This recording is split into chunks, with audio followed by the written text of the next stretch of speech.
होगा, लेकिन 3 या 3 के मल्टीपल पे काम होता है frame shifting, may be the deletion और मे बी द डिलीशन और मे बी द, इसी डिलीशन का तो रिजल्ट था थैलेसीमिया। थैलेसीमिया किसका रिजल्ट था? Frame shift deletion. Frame shift ये ज्यादा हार्मफुल है या कम हार्मफुल है? क्यों? कारण क्या है? इसमें एक कोण बदलेगा या बहुत सारे कोण बदलेंगे? बहुत सारे कोण। लेकिन अगर मैंने सब्स्टिट्यूशन किया है तो यहां पर एक कोडोन बदलेगा या कई? बट उस कोडोन के बदलने से क्या अगर सेम करेक्टर के जीन होंगे तो हम वहां अल्फाबेट चेंज नहीं करेंगे। एक करेक्टर के लिए एक अल्फाबेट सेलेक्ट कर लिया, वही चलेगा। तो दोनों होमोलोगस हैं या नॉन होमोलोगस हैं? नॉन होमोलोगस ने क्या किया? अपने अंदर एक्सचेंज कर लिया 1 2 C D E F, A B 3 4 5 6। अब सोच समझ के बोलना, ये क्रॉसिंग ओवर है या क्रॉसिंग ओवर की फीलिंग आ रही है? ये क्रॉसिंग ओवर किस में होता है? होमोलोगस या नॉन होमोलोगस? और ये किस में हो रहा है? क्रॉसिंग ओवर किस में होता है और ये किस में हो रहा है? तो इसे क्रॉसिंग ओवर कहूं या इल्लीगल क्रॉसिंग ओवर? तो इल्लीगल क्रॉसिंग ओवर को कहा गया ट्रांसलोकेशन। क्या कहा गया?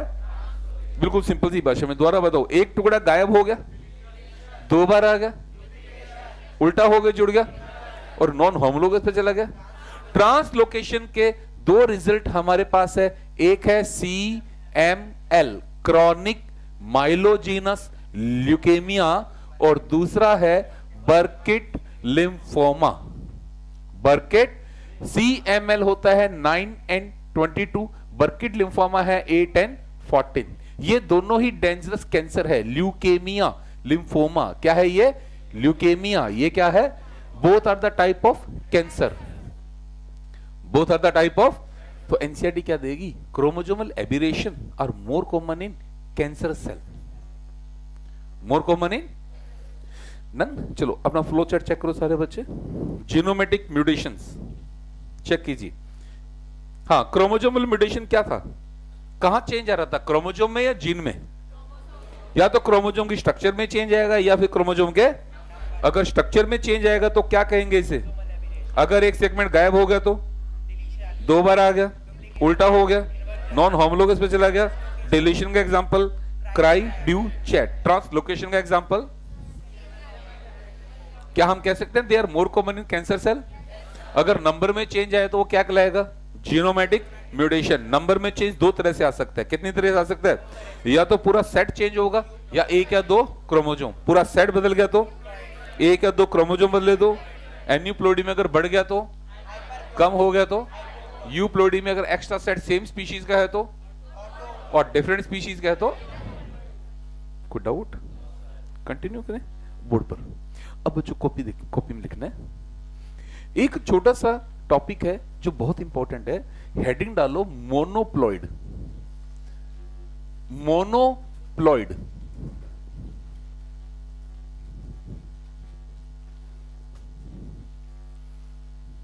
मोनोप्लॉइड मोनोप्लॉइड को हम किससे लिखते हैं?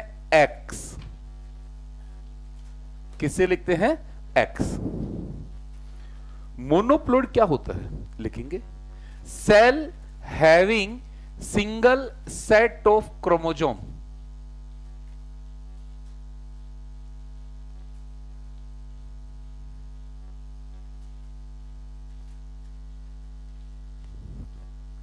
वो सेल जिनमें क्रोमोसोम का केवल एक ही सेट होता है, जिनमें क्रोमोसोम का केवल, अगर किसी सेल में क्रोमोसोम का एक ही सेट होता है तो वो सेल क्या कहलाएगी? मोनोप्लॉइड। मोनोप्लॉइड को किससे लिखा जाता है? एक्स। किससे लिखा जाता है? यहां वर्ड पकड़ो, मोनो, सिंगल, मोनो। और एक दूसरा वर्ड और आता है हैप्लॉइड। हैप्लॉइड को लिखते हैं एन। किसे लिखते हैं? हैप्लॉइड का मतलब क्या होता है? Cell having half set of chromosome. लिखेंगे haploid, cell having half set of chromosome.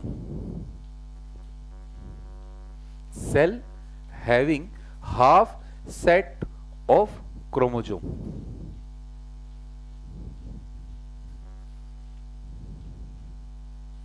Bracket में as compare to the body cell, cell having half set of chromosome, bracket में as compare to the body cell, है ना। तो haploid का मतलब क्या है? हाफ। हाँ बच्चों, हैप्लॉइड का मतलब क्या है? तो जब भी आप मियोसिस पढ़ते हो ना, मियोसिस में हमेशा क्या कहते हो कि मियोसिस से बनने वाली सेल हैप्लॉइड होगी। क्या होंगी? क्यों? उससे बनने वाली डॉटर सेल में हाफ सेट आएंगे, मदर सेल के इक्वल आएंगे या हाफ आएंगे? तो जहां हाफ होगा वो क्या कहलाएगा? हैप्लॉइड। एक ही सेट है तो मोनोप्लॉइड और हाफ है तो हैप्लॉइड। मोनोप्लॉइड को किससे लिखते हैं? एक्स, और हैप्लॉइड को एन। यहां तक कोई डाउट? मैंने एक सेल दी 2x is equal to 14। 2x is equal to मतलब यहां कितने क्रोमोजोम है? 14। 14 कितने सेट में? 2 सेट में। तो एक सेट में कितने हो गए? तो x की वैल्यू और इसका हाफ भी, मतलब यहां x और n की वैल्यू सेम है। अगली सेल में बात करेंगे। अब तुम बताओगे, मैं नहीं बताऊंगा। x की वैल्यू बट n की वैल्यू 14, गुड। और अगले में चलो x की वैल्यू बट n की वैल्यू, n का मतलब क्या है? 1 सेट या हाफ। x का मतलब और n का मतलब। तो क्या मैं कह सकता हूं क्या कि in case of 2x, in case of 2x, x is equal to n। तो हम x और n को सिनोनिमिकली यूज करके चलते हैं। क्यों? हमारी ज्यादातर सेल डिप्लॉयड है, हमारी ज्यादातर सेल, और डिप्लॉयड की रिस्पेक्ट में x और n सेम होता है, x और n। लेकिन अगर यही मैं 4x या फिर 6x पर आ जाऊं तो क्या मैं कह सकता हूं x is equal to n? अब x is equal to n नहीं होगा। लेकिन हमारी बेसिक स्टडी किस पर होती है? डिप्लॉयड पर, टेट्राप्लॉयड पर या हेक्साप्लॉयड पर? तो डिप्लॉयड की रेफरेंस में x और n दोनों सेम है, तो हम मोनोप्लॉयड और हैप्लॉयड को सिनोनिमिकली लेकर चलते हैं। किसकी रेफरेंस में? 2x। किसकी रेफरेंस में? और हमारी ज्यादातर सेल 2x है, हमारी ज्यादातर सेल डिप्लॉयड है, तो डिप्लॉयड की रेफरेंस में x और n की वैल्यू सेम है, x और n की वैल्यू। यहां से अब हमें एक क्वेश्चन मिलता है वीट में से। वीट की जो वैरायटी हम खाने में काम लाते हैं वो हेक्साप्लॉयड है, और हेक्साप्लॉयड वैरायटी में 42 क्रोमोजोम है। कितने क्रोमोजोम है? तो आपको अब इस वीट के अंदर हैप्लॉयड, मोनोप्लॉयड, मोनोसोमी और ट्राइसोमी की वैल्यू निकालनी है। पहले वर्ड पकड़ो। वर्ड क्या पूछे? पहला वर्ड क्या? मतलब क्या पूछा है? n। बोलो वैल्यू। फिर क्या पूछे? मतलब बोलो। अगला क्या पूछे? मोनोसोमी, मतलब 2n माइनस 1। वैल्यू बोलो 41। 2n 40। और ट्राइसोमी क्या है? 40। ये क्वेश्चन बहुत सारे दिए हुए, कंफ्यूजन आएगा मोनोप्लॉयड और मोनोसोमी। मोनोप्लॉयड क्या है? x है या 2n माइनस 1 है? और मोनोसोमी क्या है? मोनोप्लॉयड क्या है और monosomy? Is it clear? One of the favourite question of the AIIMS, बहुत बार ये क्वेश्चन आया हुआ है। Is it clear? लेकिन पूरी बायोलॉजी के अंदर हम मोनोप्लॉयड और हैप्लॉयड को सिनोनिमिकली लेकर चले। क्यों लेकर चलेंगे? कि हमारी बेसिक स्टडी डिप्लॉयड पे है, तो हम मोनोप्लॉयड वर्ड कहीं यूज नहीं करते। क्या यूज करते हैं? हमेशा। लेकिन क्या दोनों सेम है या दोनों अलग है? पर सिनोनिमिकली लिए जा सकते हैं with reference to the 2x। Is it clear? अच्छा, एक सुनो सारे बच्चे बात ना, ये समझ में आ गया? तो इसमें फालतू दिमाग नहीं लगाना। आप तो बच्चों ये वैल्यू रट लेना, क्वेश्चन सीधा इन वैल्यू में से आता है, समझ गए सारे? क्वेश्चन सीधा इन वैल्यू में से आता है। तो आपके फ्लो चार्ट में नीचे जगह बचाइए ना, तो वहां इनकी वैल्यू सीधा लिख लेना, समझ गए? सीधा इनकी वैल्यू लिखना। आपसे क्वेश्चन नहीं पूछेगा what do you mean by the haploid, what do you mean by the monoploid. वो सीधा क्या पूछेगा, एक एग्जांपल दे दिए, जैसे आपको दे दिया 8x इज इक्वल टू 80 है, ओके? तो इसमें हैप्लॉइड की वैल्यू क्या होगी? 40। x की वैल्यू 10, बट n की वैल्यू, ये क्वेश्चन पूछे जाएंगे आपसे, समझ गए?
नोट कर लिया? अब हेडिंग डालेंगे gene mutation oblique point mutation. अभी नहीं बेटा, अभी कुछ नहीं है, तो कॉपी में लिखनी एक लाइन ना, मैं बताऊंगा कैसे करना है। Gene mutation oblique point mutation लिखेंगे। Any type of change, any type of change in the original structure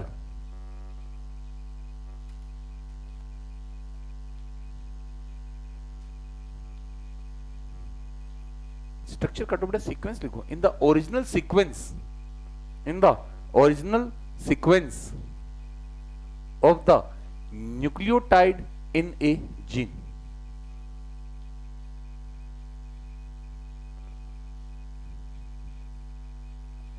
in the original sequence of the nucleotide in a gene, है ना?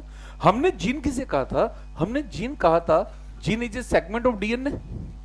जीन क्या है? Segment of. और डीएनए क्या है बच्चों? Nucleotide का एक सीक्वेंस है।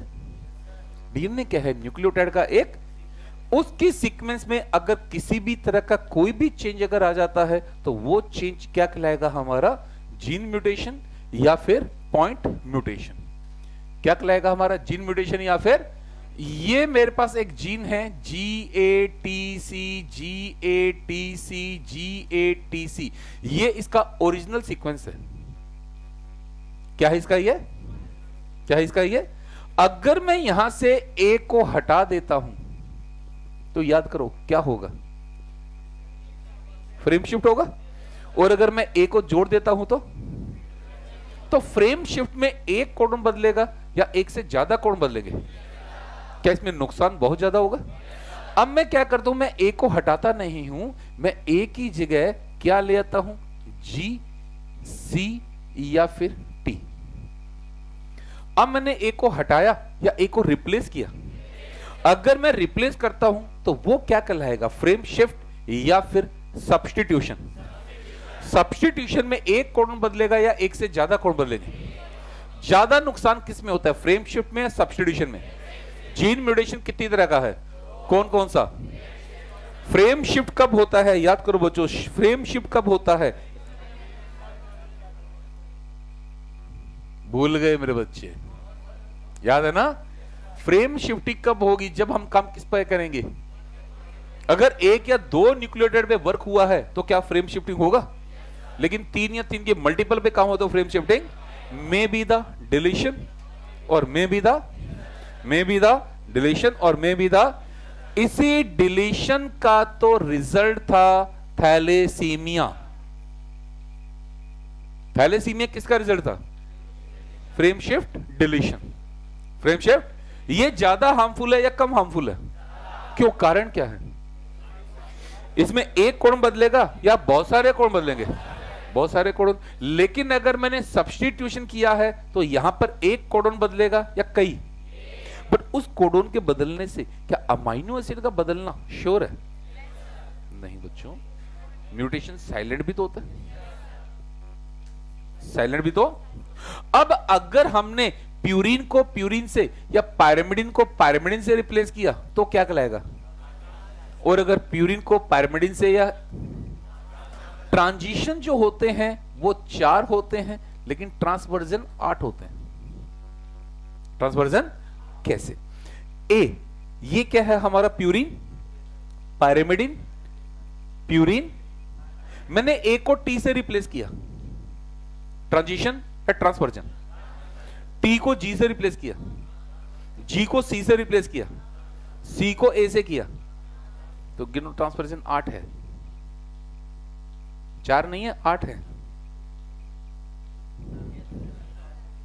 नहीं समझे, अरे ए को टी से करो या टी को, और इंदर चेक करो सारा का सारा ट्रांजिशन है।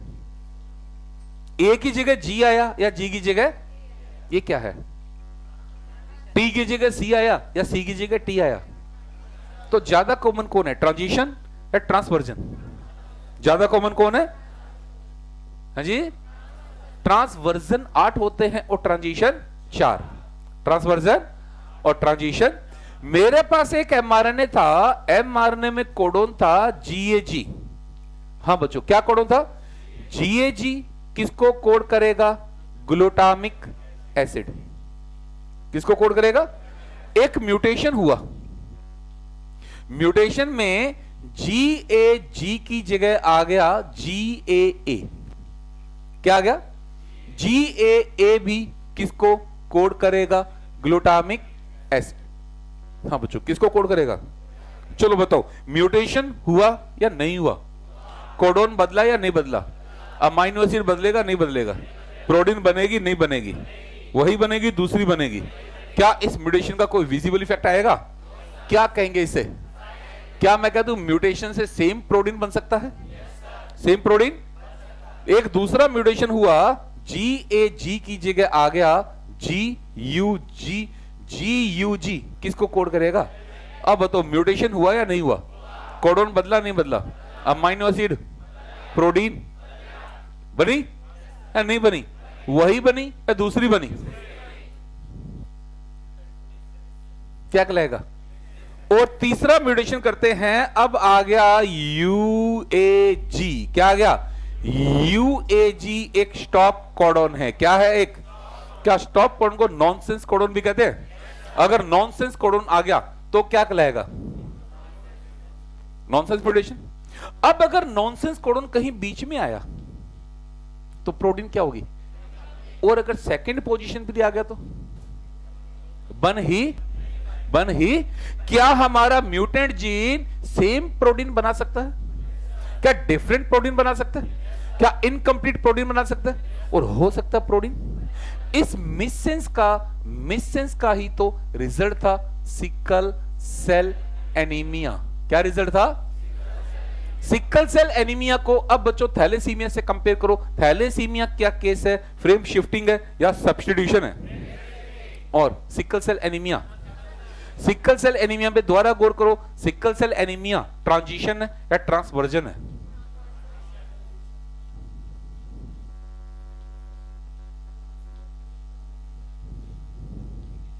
एक ही जगह यू आया है, तो ट्रांजिशन है या ट्रांसवर्जन है?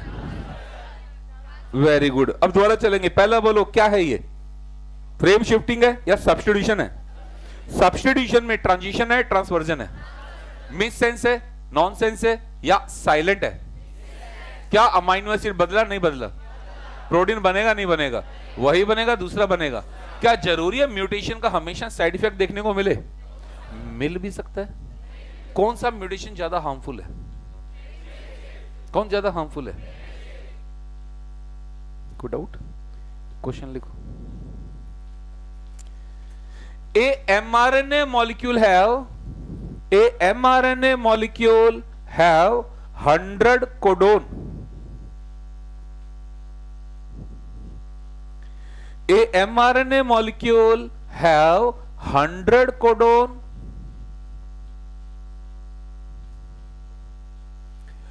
that code for a polypeptide chain having 99 amino acid. A mRNA molecule have 100 codon that code for a polypeptide chain having 99 amino acid. Good doubt? A mRNA molecule have 100 codon that code for a polypeptide chain having 99 amino acid. How many amino acid?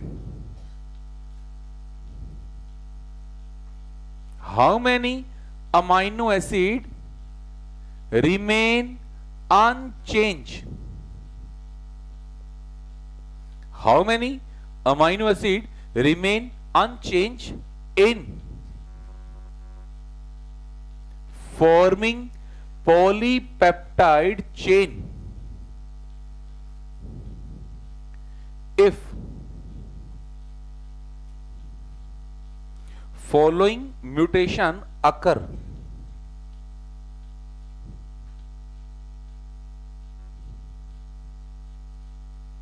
Following mutation occur. पहला, silent mutation.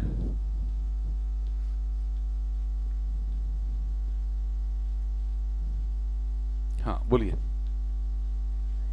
99 क्यों? कैसा mutation है? इसका मतलब amino acid change. तो मैंने क्या पूछा है? क्या पूछा है?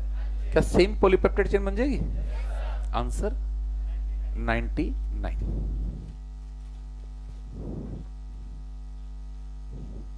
रीजन लिख लो। Amino acid will not change.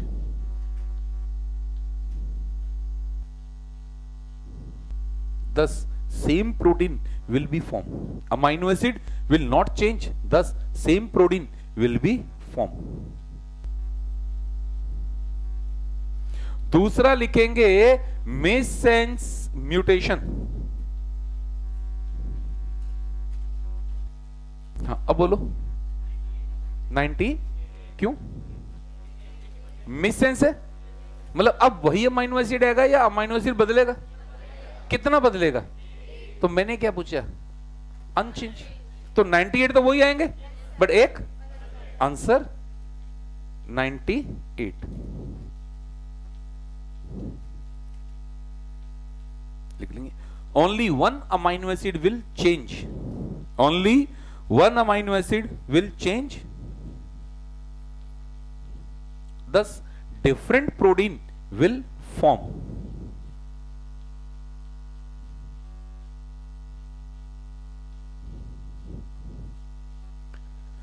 Thus, different protein will form.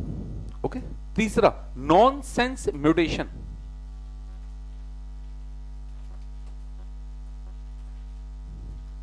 एक मिनट रुकना बच्चों, कॉपी देना। एक वर्ड मिस हो रहा है, इसका आंसर नहीं निकलेगा आपसे। ये mRNA मॉलिक्यूल है 100 codon, then how many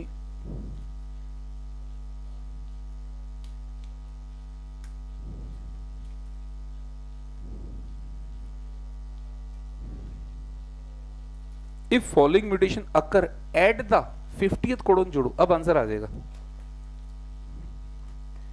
if following mutation occur at the 50th codon, 50वां कोडोन, अब आ जाएगा आंसर 49, है ना। अगर वो लास्ट नहीं जोड़ेंगे तो नॉनसेंस का आंसर नहीं निकल पाएगा। हमें पता होना चाहिए नॉनसेंस कहां हुआ है। नॉनसेंस, हाँ अब बोलो 50th कोडोन पे नॉनसेंस म्यूटेशन हो गया, 50th पे नॉनसेंस आ गया, मतलब आगे की तो कहानी खत्म होगी, आगे की तो, अब 50th पे नॉनसेंस है, 50th पे, इसका मतलब 50th तो आपका स्टॉप कोडोन है, 50th तो आपका वहां अमीनो एसिड, तो कितने आएंगे, वही आएंगे, बदल जाएंगे 49, तो आगे की कहानी चलेगी ही 49।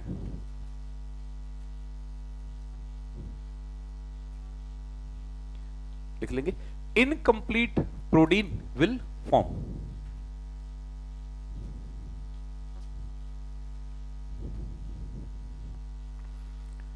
हाँ बच्चों, अब बताओ बात समझ में आई? क्या हमारा म्यूटेशन सेम प्रोटीन बना सकता है? क्या हमारा म्यूटेशन डिफरेंट प्रोटीन बना सकता है? क्या म्यूटेशन हमारा नॉनसेंस प्रोटीन बना सकता है? सब डिपेंड करेगा म्यूटेशन किस तरह का है। म्यूटेशन, अगला question, A mRNA molecule have 999 nucleotide, 999, ये mRNA मॉलिक्यूल है 999 न्यूक्लियोटाइड, ये आया हुआ क्वेश्चन है। That code for a polypeptide chain having 333 amino acid,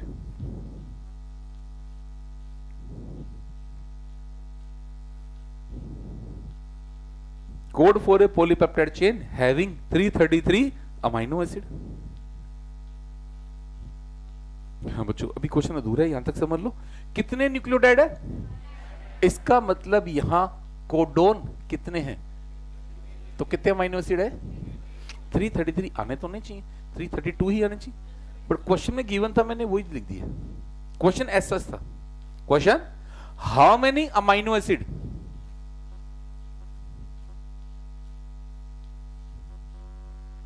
remain unchanged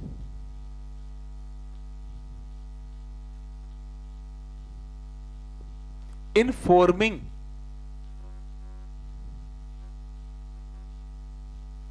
polypeptide chain? How many amino acid remain unchanged in forming polypeptide chain if 304th nucleotide deleted? बहुत ध्यान से करना, 304th nucleotide deleted.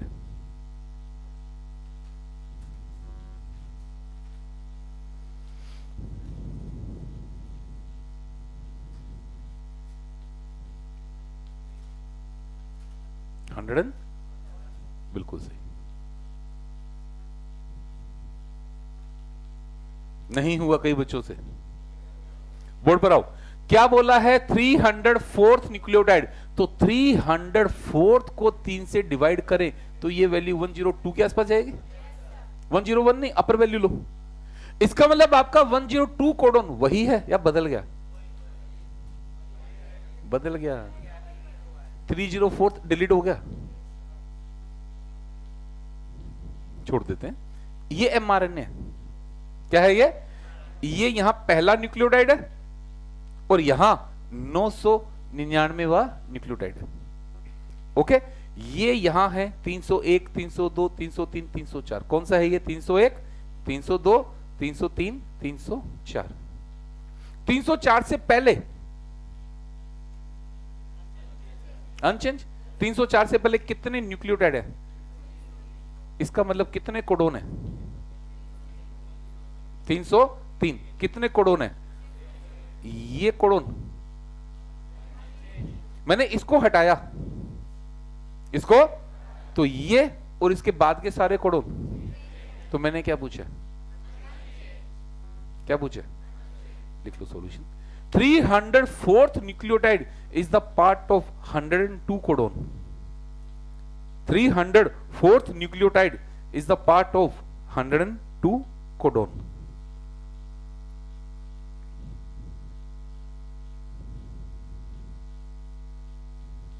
ठीक है, बना लो इस तरह से। 304 पे वर्क करना है। इससे पहले क्या है, 303। 303 न्यूक्लियोटाइड चेंज अनचेंज। 303 न्यूक्लियोटाइड का मतलब 101 कोडोन। तो 101 कोडोन हमारे, तो ये अमीनो एसिड हमारे वही रहेंगे। आगे वाले सारे वही रहेंगे या आगे वाले सारे बदल जाएंगे? पहले वाले सारे, आगे वाले सारे।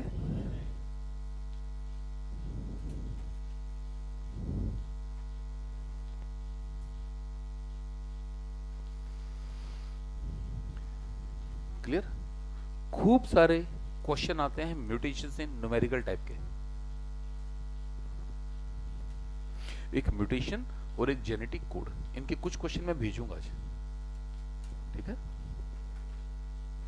अब बच्चों वो आपके अपने फ्लो चार्ट में ही पूरा कर लो। जगह है, कंसाइज करके करो थोड़ा सा।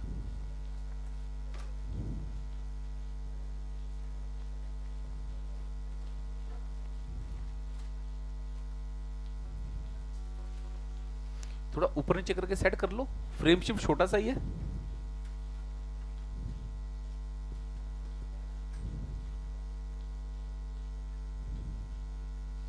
कल मैंने कहा था ना जगह रखना, हाँ तो करो। बना ए राठी, तेरी पिटाई कर देंगे लाठी से, हैं? बनाया नहीं।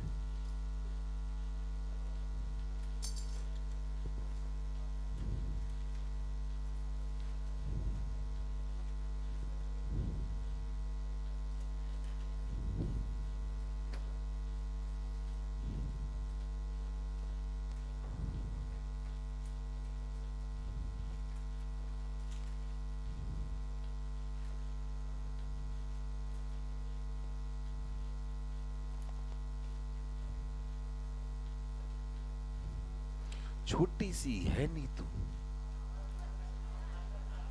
आफत मचा रखी है। एक न खत्म हो लिए दूसरी मंगा रखी है। नाचे देखनी कैसे, आफत मचा रखी है या आग सी लगा रखी है।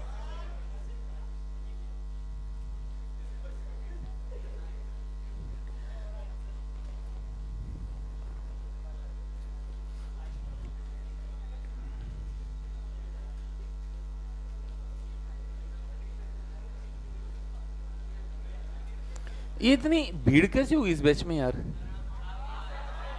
इतने तो नहीं थे।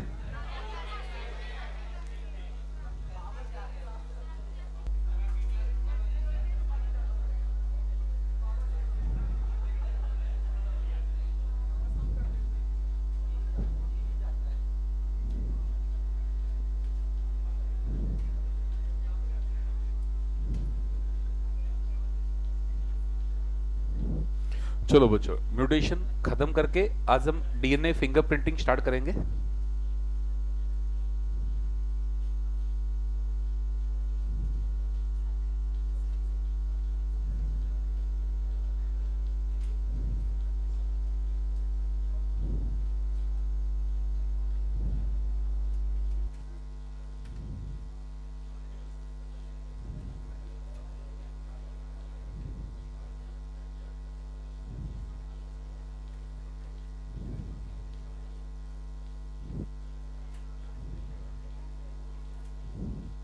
आपको पूरे फ्लो चार्ट में ना हमेशा बच्चों एग्जाम्पल पे स्ट्रेस देना है ना।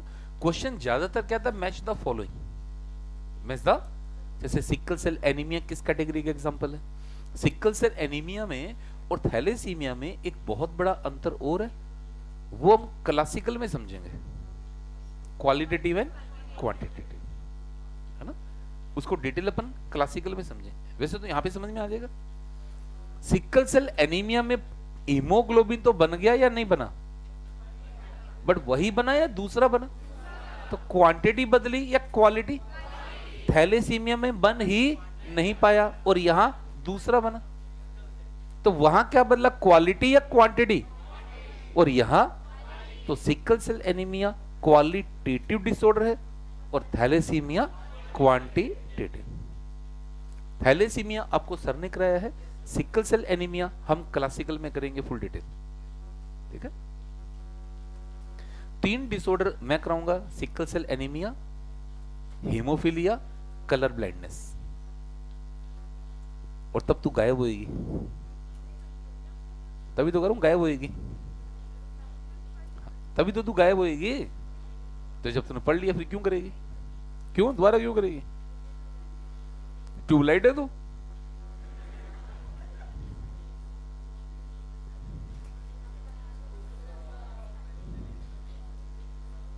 आज बच्चों क्या थर्सडे है ना?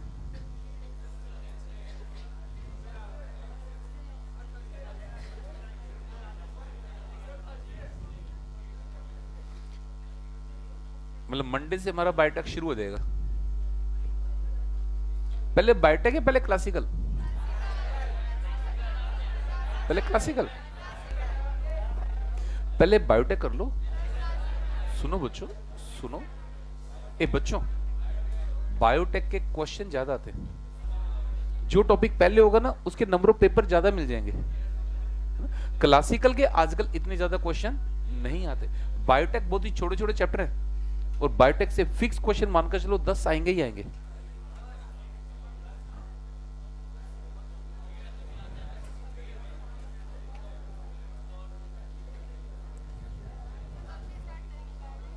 अगले वीक से, मंडे से। क्यों आना नहीं है? आना है। अच्छा किसी और को भी लाना है? हाँ समझ गया ना।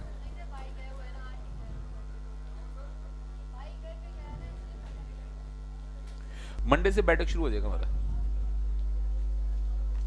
और बायोटेक मेरे हिसाब से 1 हफ्ते में पूरा भी हो जाएगा। बायोटेक चैप्टर बड़े नहीं है, छोटे चैप्टर है। बायोटेक को समझने के लिए इस चैप्टर का डिटेल हमें चाहिए।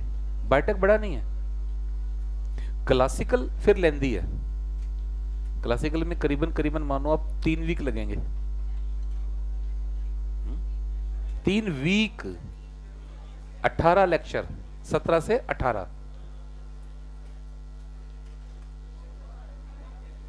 क्वेश्चन ज्यादा नहीं आते क्लासिकल के।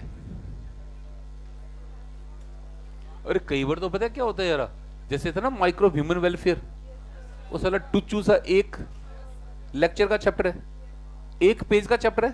वो मैं करूंगा कैसे करना है। 5 question before last year, 1 chapter के 5 क्वेश्चन बिफोर लास्ट ईयर होता कई बार से। कर लिया नोट सबने? अब बच्चों हम बात करेंगे म्यूटाजन। चलो हेडिंग डालेंगे बच्चे, म्यूटाजन। म्यूटाजन क्या होते हैं सारे बच्चे जानते हो? बोर्ड पर ध्यान दो, बाद में नोट करेंगे। म्यूटाजन 2 तरह के होते हैं, एक होता है फिजिकल और एक होता है केमिकल। फिजिकल म्यूटाजन में हम क्या काम लाते हैं? रेडिएशन। क्या काम लाते हैं? God bless me. रेडिएशन में लाला 3 रेडिएशन याद करनी है, x-ray, gamma ray, UV ray. X-ray, gamma ray. Chemical mutagen में 2 ही रखते हैं, बाकी सब हटा देते हैं। एक तो मस्टर्ड गैस और दूसरा acridine dye. Mustard gas, acridine dye. Mustard gas बच्चों सिलेबस में नहीं है, लेकिन बेसिकली हमारे एक जनरल नॉलेज का पार्ट है। Hitler, world war second, world war first chemical mutagen to be use was the mustard in world war second, world war. और एक्रिडीन डाई जो होती है, एक्रिडीन डाई क्या कॉज करती है? Frame shift mutation. क्या कॉज करती है? Frame shift mutation. बना लो। म्यूटाजन वो सब्सटेंस जो म्यूटेशन कॉज करते हैं उन्हें क्या कहा जाता है? म्यूटाजन। दो तरह के होते हैं, physical and chemical. Physical mutation में रेडिएशन यूज करते हैं। बोर्ड पर आओ, बाद में पढ़ना शुरू करो। Mutation is a phenomena which result in alteration of and consequently result in change in the and the of an in addition to the mutation is the that lead to the in कोई doubt? अगली line पढ़ना। जब chapter 6 में जाएंगे तो you have learned the chapter 5। हाँ लिखा हुआ भी पढ़ेंगे चैप्टर 6 को भी, आगे पढ़ेंगे। One DNA helix run continuously from one end to the in each in a highly therefore loss bracket में क्या है और ब्रैकेट में of a segment of DNA result in alteration in since gene are known to be located on alteration in result in the or chromosomal aberration are commonly observed in the। ये तो किसकी बात हुई? Chromosomal aberration की। आगे पढ़ेंगे। In addition to the above mutation also arise due to change in a of the this is known as the a classical example of such mutation is the. अब बच्चों ये इशू है, NCERT कई जगह क्या बोलती है, कई जगह बोलती है कि sickle cell anaemia is the case of point mutation, whereas thalassaemia is the case of frame shift mutation. ये एनसीएन कई जगह बोल दिया, जीन म्यूटेशन को ही क्या कह रहा है वो, पॉइंट म्यूटेशन। बट कई जगह क्या लाइन लिख दी कि sickle cell anaemia is the case of, 3 जगह है ये लाइन, चैप्टर 6 में भी है। अगली लाइन, हाँ, deletion and insertion of base pair in DNA cause the mechanism of mutation is beyond the scope of the at this level however there are many chemical and that induce the these are referred to as the UV radiation can cause the in it is a। ये तो हमारा है classical वाला part. ये किसकी theory है? Classical की। अब बात करते हैं मॉलिक्यूलर में, ठीक है। तो जब इतना बैक क्यों हो गया? ओ है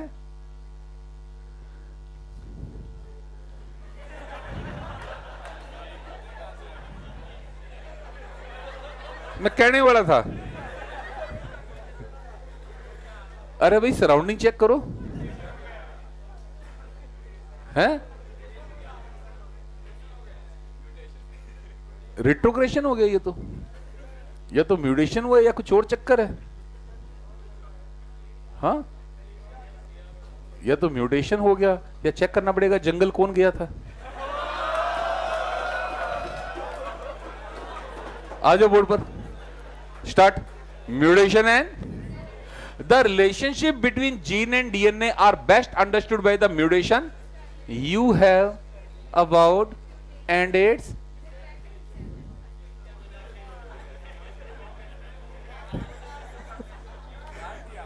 समझ गए रे? वो क्या कह रहा था वहां पढ़ेंगे, ये क्या कह रहा है? हालत हमारी खराब।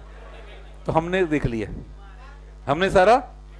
चलो आगे स्टार्ट करेंगे। Effect of large deletion and rearrangement in a segment of DNA are easy to, it may result in loss or gain of a and so a. कोई डाउट यहां तक? The effect of point mutation will be explain. A classical example of point mutation is the change of the single base pair in the for the,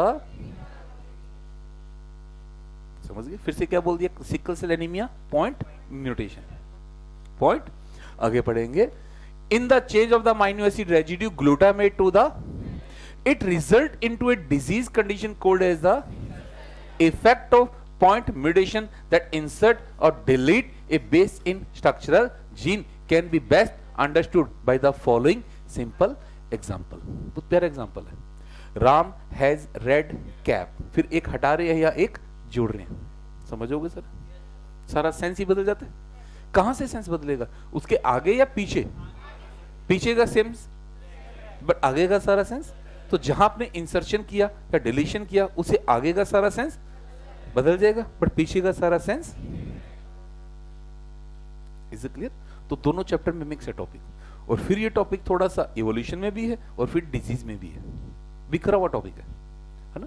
तो अब ये बताओ physical और chemical दोनों में से कौन से म्यूटेशन ज्यादा डेंजरस होते हैं? केमिकल। फिजिकल ज्यादा हार्मफुल नहीं होते, ज्यादा हार्मफुल केमिकल होते। कारण क्या है कि जो फिजिकल म्यूटेशन होते हैं ना, इनका इफेक्ट लोकलाइज होता है।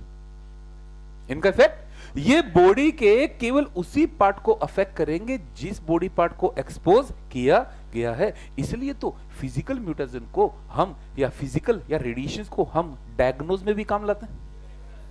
कहां काम लाते हैं? डायग्नोज में केवल उसी पार्ट पर अफेक्ट पड़ेगा जिसको एक्सपोज किया गया। डायग्नोज में भी काम आता है, ट्रीटमेंट में भी काम आता है। रेडियोथेरेपी, रेडियो सबसे बड़ा पॉजिटिव पॉइंट क्या है? इनका इफेक्ट लोकलाइज है। इनका इफेक्ट केमिकल म्यूटेशन का सबसे बड़ा ड्रॉबैक क्या है कि केमिकल म्यूटेशन अगर एक बार ब्लड में आ गया, समझ तो तुम के, तो पूरी बॉडी में फैलेगा। एक बार अगर ब्लड में आ गया तो पूरी। फिर दूसरी बात बच्चों, फिजिकल म्यूटेशंस के लिए हमारे पास प्रोटेक्टिव लेयर है, प्रोटेक्टिव एनवायरनमेंट में भी है और हमारे खुद के पास भी। बट केमिकल म्यूटेशन का प्रोटेक्शन लेयर क्या? कुछ भी नहीं। क्यों? केमिकल म्यूटेशन हमारी बॉडी में किसके साथ जाएंगे? या तो फूड के साथ या वाटर के साथ, और वो तो हमारे लिए कंपल्सरी आइटम है।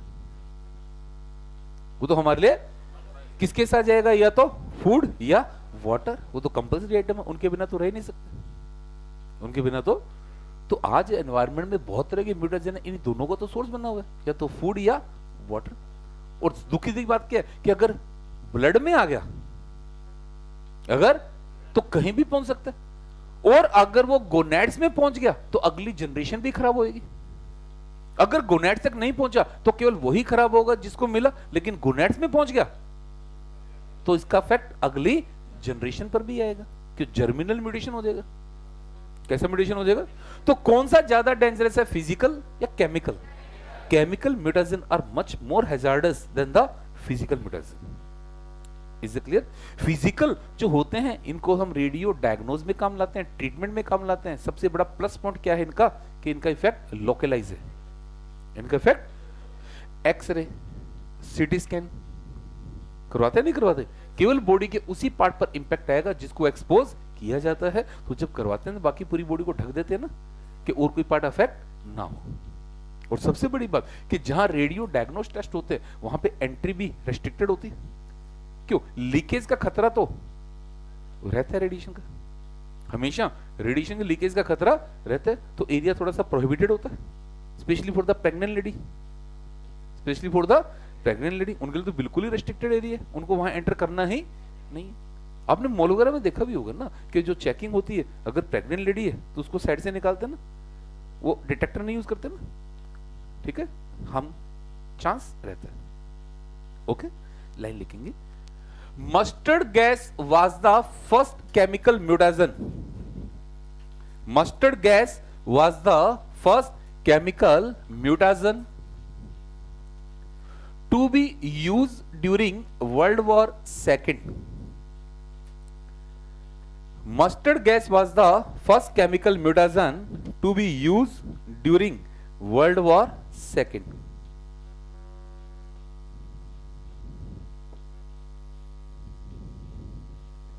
ओके, ये पॉइंट अच्छे से याद करना है। Next,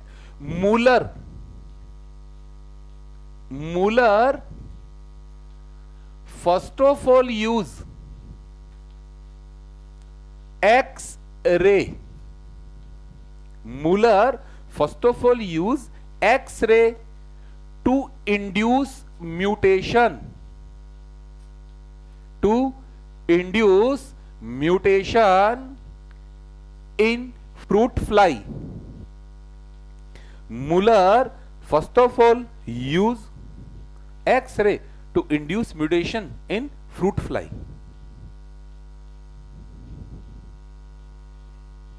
Okay. Next, nowadays gamma rays is used to induce mutation. Nowadays gamma rays is used to induce mutation, bracket में स्वामीनाथन, हर साल का क्वेश्चन है, हर साल का क्वेश्चन है। स्वामीनाथन ने कौन सी रेज यूज की थी? Gamma rays. सबसे पहले कौन सी रेज? X ray. लेकिन स्वामीनाथन ने क्या यूज की? गामा। स्वामीनाथन ने क्या यूज की? Next, word mutation, word mutation was given by Hugo de Vries. ये इवोल्यूशन की लाइन है। Word mutation was given by Hugo de Vries while working on Oenothera evening primrose.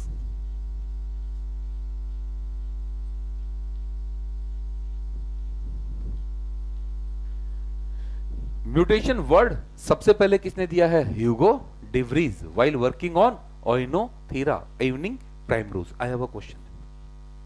Okay, बाद में क्या पता लगा कि डिवरीज ने जो ओइनोथीरा में देखी है, डिवरीज ने जो ओइनोथीरा में देखी है ना, ये जीन म्यूटेशन नहीं था बल्कि ये क्रोमोसोमल म्यूटेशन था। जब ओइनोथीरा पे डिवरीज काम कर रहा था ना, तो ओइनोथीरा की जो पॉपुलेशन थी इस पर जब वर्क कर रहा था तो उसको बहुत सारे प्लांट में लार्ज चेंज देखने को मिले, सडन चेंज देखने को मिले। तो चेंज को इसने क्या कह दिया? Mutation. What was the meaning of the mutation? तो इसको जो चेंज देखने को मिले क्या कह दिया? फिर बाद में डिटेल स्टडी हुई तो क्या समझ में आया कि ये जीन म्यूटेशन है या ये क्रोमोसोमल म्यूटेशन है। तो फिर पहला जीन म्यूटेशन किसने देखा? Seth right. किसने देखा? लिखेंगे first gene mutation, first gene mutation was observed by Seth Wright. Seth Wright in short leg Ancon sheep. Short leg Ancon sheep. Sheep, sheep की एक वैरायटी होती है एनकॉन शीप। कौन सी वैरायटी है? एनकॉन शीप के झुंड में जितनी भी भेड़ें थी इन सबकी टांगे लंबी थी, सबकी टांगे। अचानक एक भेड़ उसको ऐसी दिखाई दी जिसकी टांगे छोटी थी, तो इसका कारण क्या था? Gene mutation. क्या कारण था इसका? Okay, next, one gene one enzyme, one gene, one enzyme hypothesis was given by Beadle and Tatum. Beadle and Tatum while working on Neurospora.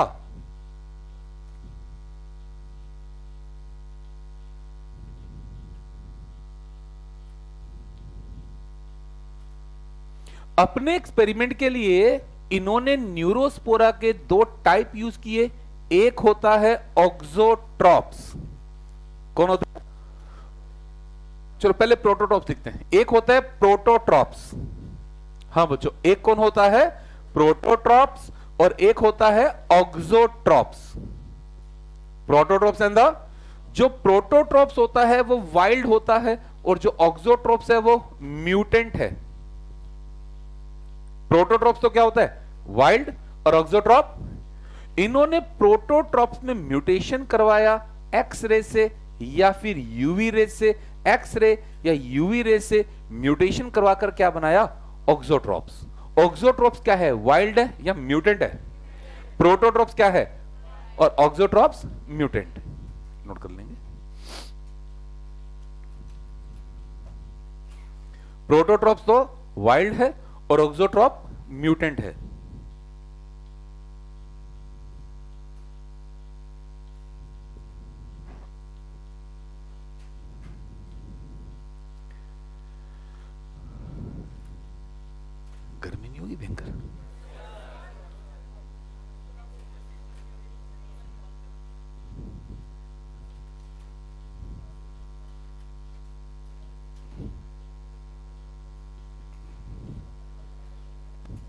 Board पर।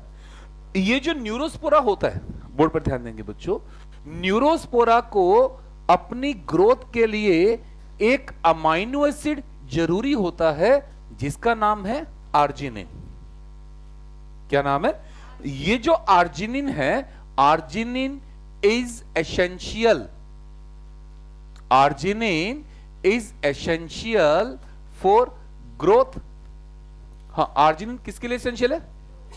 आर्जिनिन का फॉर्मेशन एक रॉ मटेरियल से होता है। आर्जिनिन का फॉर्मेशन किससे होता है? जिसे मैं कह रहा हूं एक्स। क्या कह रहा हूं मैं? एक्स को आर्जिनिन में बदलने का काम एक एंजाइम करता है, इसे मैं कह रहा हूं EA। क्या कह रहा हूं? Enzyme A.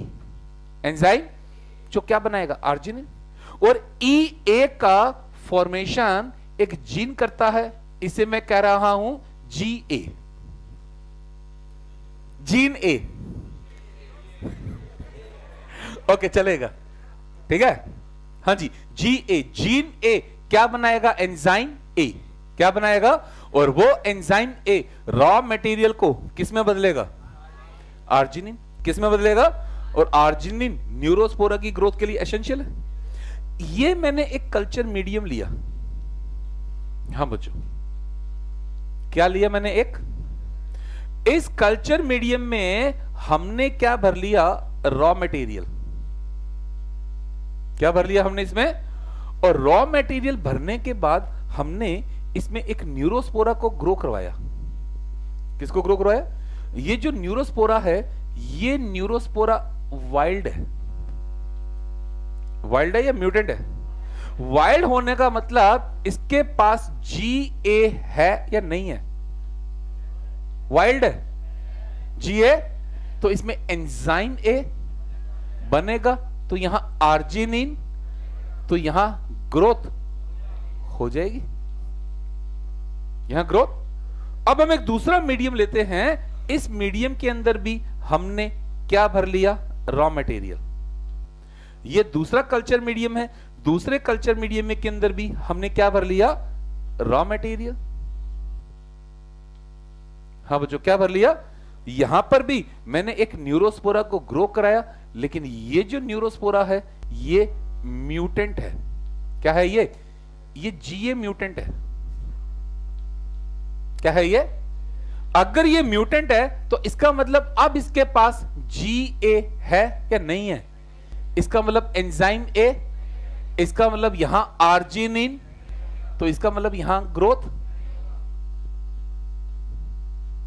नहीं होगी। अगर मैं मीडियम में आर्जिनिन मिला दूं तो अब ग्रोथ हो जाएगी। ये खुद आर्जिनिन बना पाएगा? नहीं बना पाएगा। लेकिन अगर आर्जिनिन मिला दे तो ग्रोथ। वही कहानी है ना, जो डायबिटिक पेशेंट होते हैं उनकी बॉडी में इंसुलिन नहीं बन पा रहा, लेकिन अगर बाहर से इंसुलिन दे दिया जाए तो नॉर्मल हेल्दी लाइफ। तो इसका मतलब उनको कोई ना कोई सप्लीमेंट चाहिए या नहीं चाहिए? ये खुद मीडियम पे ग्रो कर पाएगा? नहीं कर पाएगा। तो इसको ग्रोथ करने के लिए सप्लीमेंट। तो अब इन्होंने क्या बताया कि अगर एक जीन में म्यूटेशन कर दिया जाए, एक जीन में, तो म्यूटेशन करने के कारण एंजाइम बनेगा या एंजाइम बनना बंद हो जाएगा? अगर एंजाइम बनना बंद हो गया तो मेटाबॉलिक रिएक्शन चलेगी या रुक जाएगी? उससे ग्रोथ पे भी फर्क। इसका बहुत शानदार एग्जांपल आपको प्यूसर ने करवाया है। एल्केप्टोन यूरिया, फिनाइलकेटोन यूरिया और एल्बिनिज्म, तीनों को कोऑर्डिनेट करके, तीनों को, कि अगर एक एंजाइम नहीं बना ना तो आगे का पूरा पाथ ब्लॉक हो रहा है। क्यों? चेन रिएक्शन है। क्या रिएक्शन है?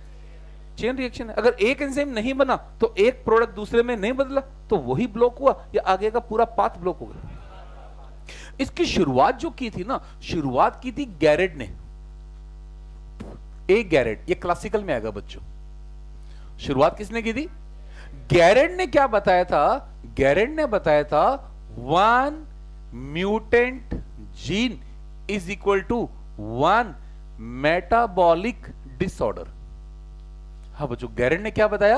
1 mutant gene is equal to, मतलब एक जीन में अगर म्यूटेशन कर दिया जाता है तो उससे मेटाबॉलिक डिसऑर्डर होता है। बट वो मेटाबॉलिक डिसऑर्डर कैसे होता है? ये गैरेड नहीं समझा पाया, ये गैरेड। तो गैरेड के काम को आगे कंटिन्यू किया बीडल एंड टैटम। किसने कंटिन्यू किया? तो बीडल एंड टैटम ने क्या बता दिया कि अगर एक जीन में म्यूटेशन होता है तो एक एंजाइम नहीं बनेगा, और अगर एंजाइम नहीं बना तो मेटाबॉलिक रिएक्शन चलेगी, रुक जाएगी, जिसके कारण डिसऑर्डर आएगा। सिंगल डिसऑर्डर भी आ सकता है, मल्टीपल भी आ सकता है, वो तो डिपेंड करेगा हमारी रिएक्शन सिंगल रिएक्शन है या चेन रिएक्शन है। जैसे एल्केप्टोन्यूरिया, फिनाइलकेटोन्यूरिया, एल्बिनिज्म चेन रिएक्शन थी। कैसी रिएक्शन थी? तो उसे कई सिम्टम्स आएंगे, एक सिम्टम आएगा कई। ओके, केवल समझने के लिए क्वेश्चन बहुत ही टुच्चा लेवल का होता है। One gene one enzyme hypothesis was given by the, ये क्वेश्चन होता है। ये हमारी इस नई एनसीईआरटी में नहीं है, ये ओल्ड एनसीईआरटी का कॉन्सेप्ट है, लेकिन यार बहुत ज्यादा इंपॉर्टेंट है, इसमें से क्वेश्चन कई बार आए हुए हैं। तो ऐसा कोई भी टॉपिक जो ओल्ड एनसीईआरटी में है लेकिन उसमें क्वेश्चन आने की फ्रीक्वेंसी ज्यादा है, तो उसको हम कवर कर रहे हैं, है ना। पूरा तो कवर नहीं करते, लेकिन जिसमें से क्वेश्चन बहुत ज्यादा आते हैं उसको हम कवर करते हैं। ओके, कर लो नोट, जरूरत नहीं है पर तुम मानोगे नहीं। अरे रुको यार, क्या रोते रहते हो? लो, सफोकेशन तो है और भयंकर वाला है। चल बोलता हूं एसी का, चक्कर आ रहा है।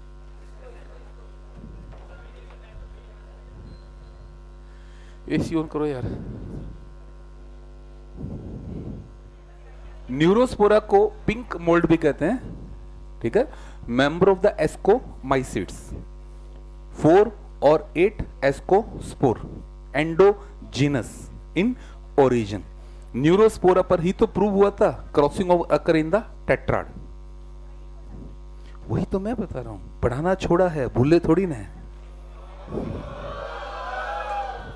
एस्कोमाइसिड्स का मेंबर होता है, ठीक है। इसमें 4 या 8 एस्कोस्पोर बनते हैं एंडोजीनस ओरिजिन के। उनके सीक्वेंस को देखकर पता लगाया था कि क्रॉसिंग ओवर टेट्राड में होता है, बाइवेलेंट में नहीं। चलो बच्चों, DNA finger printing.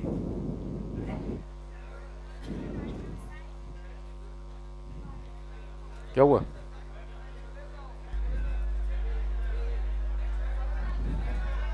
Start. DNA fingerprinting.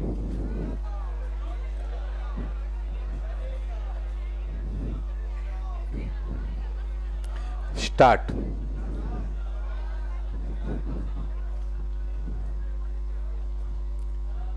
अच्छा ठीक है, ये एक चैप्टर खत्म करते हैं फिर चले जाएंगे। Also called, start. Also called DNA typing, also called DNA typing, DNA profiling और DNA test.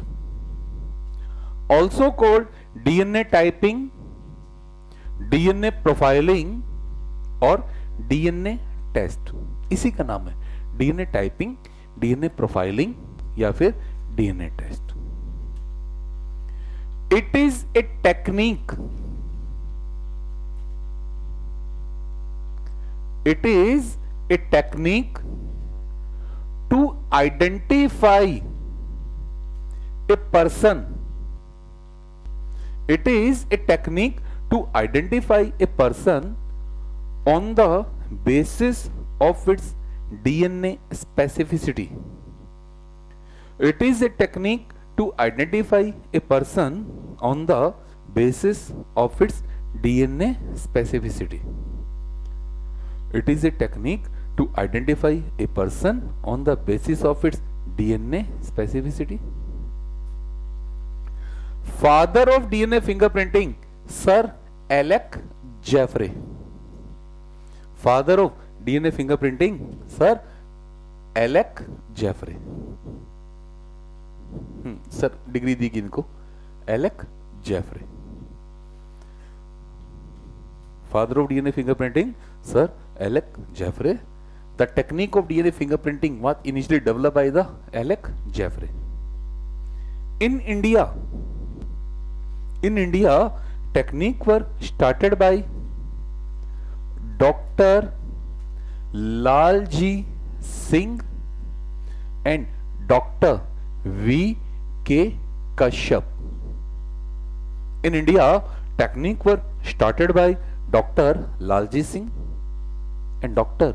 V.K. Kashyap. Doctor Lalji Singh, इनकी डेथ हो चुकी है, अभी हाल फिलहाल हुई थी, ठीक है। ये बहुत बड़ा क्या, केवल बोर्ड पर, अब केवल बोर्ड पर, अरे ये हमारा, एक बार खड़े होके बोलो जो बोल रहे बीच में, ये खौफ होना चाहिए, समझ गए, अच्छा लगा। बोर्ड पर ये हमारा एक पूरा डीएनए मॉलिक्यूल है। हाँ बच्चों, कौन है ये हमारा पूरा एक, हमारे पूरे डीएनए मॉलिक्यूल की बात जब हम करते हैं तो हमारे पूरे डीएनए का 2% से भी कम part, less than 2%, less than 2% part क्या होता है हमारा, कोडिंग। 2% से भी कम पार्ट क्या होता है हमारा, कोडिंग। और जो बाकी का हमारा मोर देन 98 है, मोर देन 98% पार्ट क्या होता है हमारा, नॉन कोडिंग। हमारे पूरे डीएनए का 2% से भी कम पार्ट क्या होता है, कोडिंग, और 98% से भी ज्यादा part non coding. Non coding part वो पार्ट होता है जो किसी भी तरह के अमाइनो एसिड को कोड नहीं करता, प्रोटीन को कोड नहीं करता। ओके, इस नॉन कोडिंग पार्ट का हमने ये एक छोटा सा जोन स्टडी किया, एक छोटा सा एरिया जब हमने पढ़ा तो हमें यहां एक सीक्वेंस मिली GATC। क्या सीक्वेंस मिली, हाँ क्या सीक्वेंस मिली, GATC, GATC, GATC, GATC। क्या आपको कोई अलग से सीक्वेंस नजर आ रही है या वही एक सीक्वेंस बार बार नजर आ रही है? कोई अलग से सीक्वेंस नजर आ रही है या वही सीक्वेंस बार बार नजर आ रही है? तो जब कोई एक पर्टिकुलर सीक्वेंस बार बार देखने को मिलती है तो उसे कहा जाता है रिपीटेटिव डीएनए। क्या कहा जाता है? तो क्या मैं कह दूं इस जोन के अंदर रिपीटेटिव डीएनए? ये रिपीटेटिव डीएनए क्या है, कोडिंग है या नॉन कोडिंग है? इसका मतलब ये किसी तरह की कोई प्रोटीन बनाएगा या नहीं बनाएगा? इसका मतलब अगर मैं रिपीटेटिव के अंदर कोई चेंज कर देता हूं तो क्या इसका फिनोटाइप पर कोई इफेक्ट आएगा या नहीं आएगा? ये कोडिंग है या नॉन कोडिंग है? नॉन कोडिंग है। ये कोई प्रोटीन, इसका फिनोटाइप पे कोई इफेक्ट, अगर इसमें कोई चेंज होता है, म्यूटेशन होता है तो इसका फिनोटाइप पे कोई इफेक्ट। अब क्या पूरा का पूरा नॉन कोडिंग रिपीटेटिव होता है क्या? नहीं, पूरा नॉन कोडिंग। अब हम ये दूसरा जोन स्टडी करते हैं, ये भी नॉन कोडिंग है, कोडिंग है नॉन कोडिंग है, बट इस नॉन कोडिंग में रिपीटेटिव पार्ट नहीं है। क्या इस नॉन कोडिंग में रिपीटेटिव पार्ट है या नहीं है? तो ये क्या हो गया हमारा, रिपीटेटिव या नॉन रिपीटेटिव? ये क्या हो गया हमारा, नॉन रिपीटेटिव। क्या हो गया हमारा? तो क्या मैं कहूं कि complete non coding part is the repetitive? क्या मैं कहूं repetitive is the non coding? तो क्या हमारा 98% पार्ट रिपीटेटिव है या नॉन कोडिंग है? हमारा 98% पार्ट रिपीटेटिव नहीं है, हमारा 98 नॉन कोडिंग है। उसका एक फ्रैक्शन रिपीटेटिव है, उसका एक फ्रैक्शन रिपीटेटिव है। तो क्या मतलब है रिपीटेटिव का? जब एक ही सीक्वेंस हमें बार बार देखने को मिले तो वो पार्ट हमारा क्या कहलाएगा, रिपीटेटिव। क्या कहलाएगा? अब अगले फंडे में जाओ, ये जो आपको रिपीटेटिव दिखाई दे रहा है ये किस तरह का रिपीटेटिव है? ये बिखरा हुआ है या फिर क्लस्टर्ड है? क्लस्टर डायरेक्ट समझ में नहीं आएगा, ठीक है, खड़ी हो छुटकी। इस बच्चे की हमने एक फोटोग्राफ ली, उस फोटोग्राफ की हमने 100 कॉपी बना ली। अब 100 कॉपी को हमने क्या किया, पहले तो क्लास में उछाल दिया, बिखर गई, बिखर गई। और दूसरा हमने क्या किया, उसको एक के बाद एक लाइन में लगा दिया। अगर मैंने एक के बाद एक लाइन में लगा दिया तो वो रिपीट बिखरा हुआ है या क्लस्टर्ड है, और अगर मैंने उछाल दिया तो वो, अब बताओ ये क्या है, क्लस्टर्ड है या बिखरा हुआ है, क्या है? तो जो क्लस्टर्ड रिपीट होता है उसे कहा जाता है टेंडम रिपीट। क्या कहा जाता है? और इसी टेंडम रिपीट को कहा गया है सैटेलाइट डीएनए। क्या कहा गया है? एक वर्ड में खत्म करेंगे, what is the satellite DNA? नहीं, ये वाला part, what is the satellite DNA? Tandem repeat. What is the satellite DNA? आप सबने सुना हुआ है VNTR, क्या सुना हुआ है? अभी इस पर काम नहीं कर रहे, अभी इस पर काम कर रहे हैं, tandem repeat. What is the meaning of tandem repeat? Tandem repeat मतलब जो क्या, क्लस्टर्ड है, क्या है? इस टेंडम रिपीट को क्या कहा गया? Satellite DNA. क्या कहा गया? क्या कहा गया? आई बस समझ में? तो पहला वर्ड हमारा क्या आया? Is a type of tandem repeat, is a type of. हमने क्या किया, एक डीएनए लिया। हम बच्चों क्या किया, हमने डीएनए को लेने के बाद डीएनए को RE से ट्रीट किया। किससे ट्रीट किया? जब RE से ट्रीट किया तो RE से ट्रीट करने से इस डीएनए के छोटे छोटे फ्रेगमेंट्स बन गए। छोटे छोटे फ्रेगमेंट बनने के बाद जब DGC करवाया गया, जब डेंसिटी ग्रेडियंट सेंट्रीफ्यूगेशन करवाया गया, तो हमें क्या मिला? हमें एक तो क्या मिला, मेजर बैंड। एक तो हमें क्या मिला, मेजर बैंड, क्या मिला? और इसके साथ साथ हमें कई छोटे छोटे क्या मिले, माइनर बैंड। हाँ बच्चों, एक तो हमें क्या मिला और साथ में कई छोटे छोटे क्या मिले। जब इसका ग्राफिकल प्रेजेंटेशन किया गया, जब इसका ग्राफिकल प्रेजेंटेशन किया गया तो मेजर बैंड ने क्या बनाई, मेजर पीक, और साथ में क्या बनाई, कई छोटी छोटी माइनर पीक। एक तो क्या बनी, मेजर पीक, और साथ में क्या बनी, छोटी छोटी। ये जो माइनर पीक बनी, माइनर पीक को कहा गया सैटेलाइट डीएनए। क्या कहा गया? ये जो सैटेलाइट वर्ड है, ये एक कॉमन वर्ड है, साइंटिफिक वर्ड है, ठीक है, एक जनरल लिटरेचर का वर्ड भी कह सकते हैं। सैटेलाइट हम किसे कहते हैं? जब एक बहुत बड़े फ्रैक्शन के कंपैरिजन में हमें एक छोटा सा टुकड़ा, छोटा सा पीस, छोटा सा पार्ट अलग से दिखाई देता है, तो अलग से दिखाई देने वाले पार्ट को हम क्या कहते हैं? ये वर्ड आपने क्रोमोसोम में भी पढ़ा कि पूरे क्रोमोसोम के कंपैरिजन में उसका एक छोटा सा टुकड़ा हमें अलग से दिखाई दे रहा था। वो छोटा सा अलग से दिखाई देने वाला टुकड़ा क्या कहलाता है? सैटेलाइट। हम सिंपल सी भाषा में कह सकते हैं हमारी पूरी बॉडी के कंपैरिजन में हमारी नाक एक सैटेलाइट है। नाक एक, अच्छा अपन इसको रॉकेट में भी सुनते हैं ना, पूरा रॉकेट सैटेलाइट है या टिप पर छोटा सा सैटेलाइट है जो अलग हो जाएगा? अच्छा अर्थ क्या है, प्लेनेट है या सैटेलाइट है? उसका सैटेलाइट कौन है? तो मून का साइज अर्थ से जो बिल्कुल अलग से दिखता है, अलग से। तो जब हमने ग्राफिकल प्रेजेंटेशन किया तो एक मेजर पीक के कंपेयर हमें बहुत सारी छोटी छोटी पीक दिखाई दी। इन छोटी छोटी पीक को क्या कहा गया? और जब सैटेलाइट का एनालिसिस किया गया, जब सैटेलाइट का, तो क्या समझ में आया? सैटेलाइट डीएनए क्या है? एक टेंडम रिपीट। क्या है सैटेलाइट डीएनए? एक, क्या है सैटेलाइट डीएनए? एक। तो ये तो केवल शुरुआत है कि हम यहां तक आए कैसे, हम सैटेलाइट डीएनए तक आए कैसे। केवल 2 लाइनें पढ़नी है, हाँ यहां से पढ़ेंगे। DNA fingerprinting involve identifying difference in some specific region in a DNA called as the, because in this sequence a small stretch of DNA is repeated.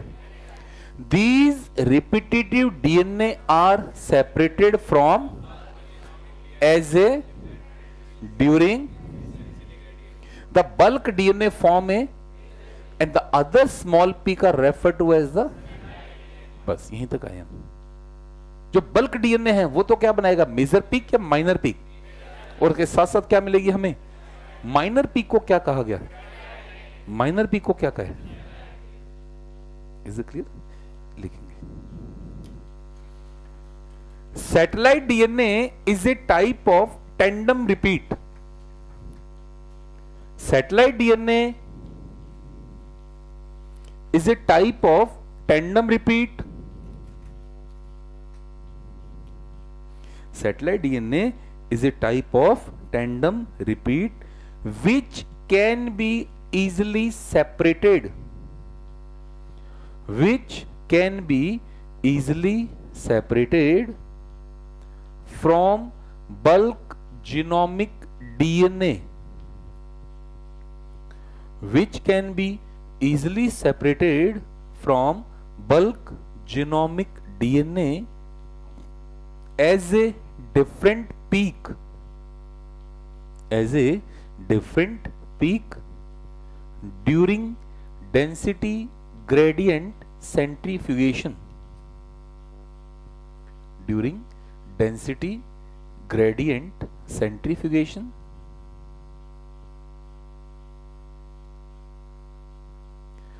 Bulk genomic DNA, bulk genomic DNA form major peak, bulk genomic DNA form major peak, while satellite DNA, while satellite DNA form minor peak. Bulk genomic DNA form major peak, while satellite DNA form minor peak. ठीक है, आज केवल हमने क्या समझा है? Tandem repeat. क्या समझा है? दो वर्ड है, लास्ट वर्ड क्या है ना? टेंडम रिपीट में लास्ट वर्ड क्या है? रिपीट. पहले केवल रिपीट का मतलब निकालो. जब एक ही सीक्वेंस हमें बार बार नजर आएगा तो क्या कहेंगे? रिपीट. अब वो रिपीट किस तरह का है? बिखरा हुआ या क्लस्टर्ड है? तो क्लस्टर्ड रिपीट को क्या कहा है? Tandem repeat. क्या कहा गया? तो टेंडम रिपीट का मतलब क्या? Clustered repeat. क्या मतलब है? इसी क्लस्टर्ड रिपीट को क्या वर्ड दिया गया है? Satellite DNA. क्या दिया गया?